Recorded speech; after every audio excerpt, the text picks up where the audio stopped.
It's hard to believe, really. It was 1999, July. 3 of us turned up here. We've been elected to the European Parliament, the first elections ever in the UK on a national level on proportional representation. So these 3 complete unknowns from a party not many people had heard of had got elected. And I remember it was a hot day in July and turning up here, and I mean, the building was brand new. It had never been open before. It was literally the first day of the building. I remember looking at this and thinking it looks a bit like a gas holder. I didn't think it was very impressive, but once you come in, architecturally, it's actually worth seeing.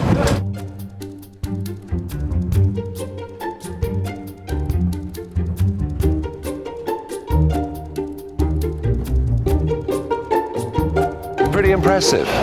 It's like a Roman amphitheatre. I once thought they might put the Eurosceptics in the middle and release the lions. I wasn't sure, but it's grand. It's actually, the building itself is interesting, but amazing, isn't it? It's only open as a parliament 48 days a year. 48 days a year this place is actually used as a parliament. The rest of the time the parliament's up in Brussels. Oh, and their main admin offices are actually in Luxembourg. So when it comes to wasting money and having a heavy carbon footprint, the European Union, the European Parliament are really good at this. And quite a thought for me today. I was here in the 1990s, I was here in the noughties, I was here in the 10s, I'm now here in the 20s. It's the 4th different decade that I have been here. So it's, I'm delighted that politically we're leaving, but I'm quite reflective, because this has been a huge, huge chunk of my life. Let's have a look inside, shall we? Now, this is the kind of thing we're subjected to here.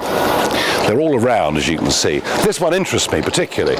51 million Europeans voted because they want to see us taking action on security and defence. So what they're saying is that we all want a European Air Force, Navy and Army. They're away with the fairies. But that's the kind of propaganda that is pumped down your throat every single day here. And I've seen a lot of people, some Brits too, a lot of people who come here as opponents of it, but after a couple of years they all think, well, perhaps we should compromise our position. And I think this is because this lifestyle of an MEP is way beyond that of an MP, and way beyond that most people in their ordinary lives could ever expect. There's a fleet of chauffeur-driven cars downstairs. There's a pile of invitations on my desk every week.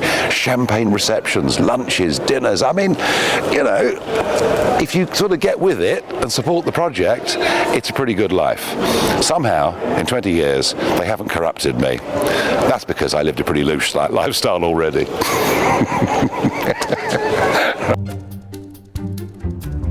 Hello, how are you? All right? It's finally happening.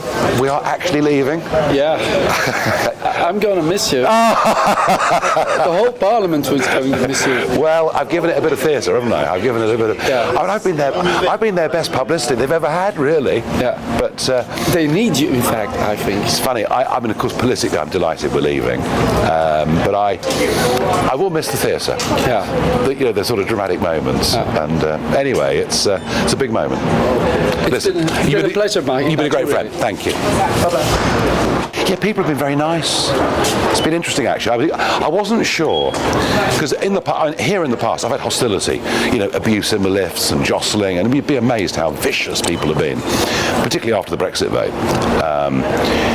But this week, there is an acceptance that we're leaving. They've got it into their heads.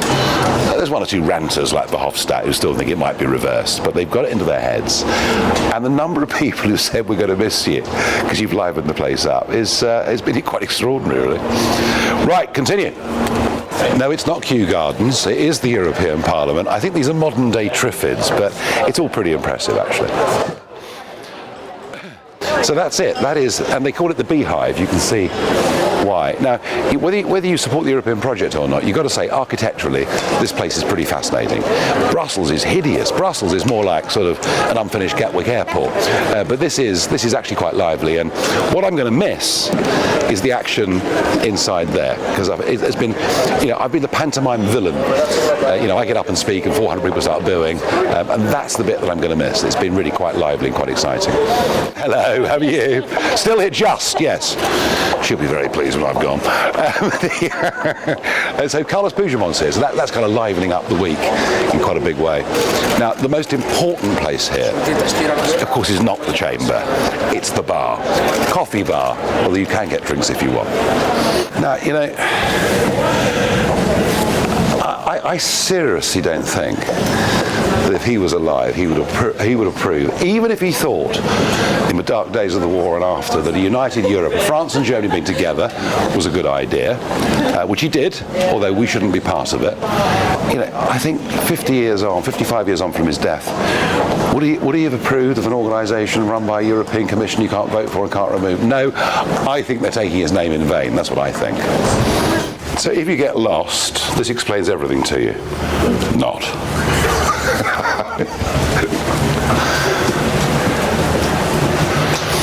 When I first came in 1999 on the new building, there were no signs. They had no time to put signs up, so people literally were getting lost, couldn't get out. That's what they wanted, you see. All the while, they never wanted us to leave. But it was absolute chaos, that first. And the aircon wasn't working. I turned up in traditional pinstripes, city pinstripes. I mean, it was like being in a Chinese laundry. It was horrible. That's the one that I called a stuck-up snob. Do you remember? She's the Liberal Democrat who said, but people in Britain didn't know what they were voting for. I remember that vividly. Vividly. I don't know why, but every office I've ever had has been 007. So this is my little office. Quite a humble little office, really. So, because this is the biggest travelling circus since Billy Smart's, this is what we have. The trusty box. So, what happens is, the important contents of my office in Brussels are loaded into that box, put onto a lorry, driven down the autobahns of Europe, about 400 kilometres, to here, where the box is here, the stuff is unpacked for 4 days, then it's packed back up again and driven back to the Brussels office, and that happens 12 times a year. No, I'm not making it up. That really does happen. At a cost to taxpayers, the whole travelling circus of something like a billion euros every year.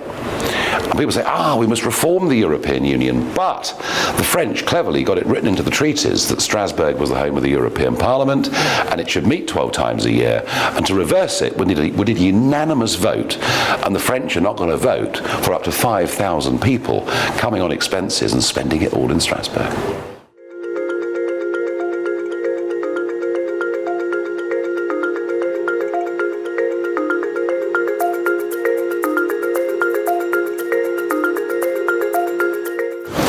Night time has fallen. The members' bar's up there and all the frivolity at the end of the day, but I'm coming down to the radio studios. So this is it. This literally is the belly of the beast. We're on the ground floor and we're heading to what I have to say is a pretty impressive set of radio studios. No expense spared here. This is what I'll show you in a minute, what I've been broadcasting LBC shows for the last 3 years, during all of these Strasbourg sessions and during, some confrontations with Mr. Juncker and all the rest of it. And this is my last day in this building. And that is quite a thought. I have spent over 2 years of my life here. Over 2 years of my life I've spent coming to Strasbourg, being at these sessions, and literally, we're going to go in, and we're ready, we're organised, we're going to do the LBC show, and then going to get in my car and drive to Calais, and I may never come back again. Use the hashtag,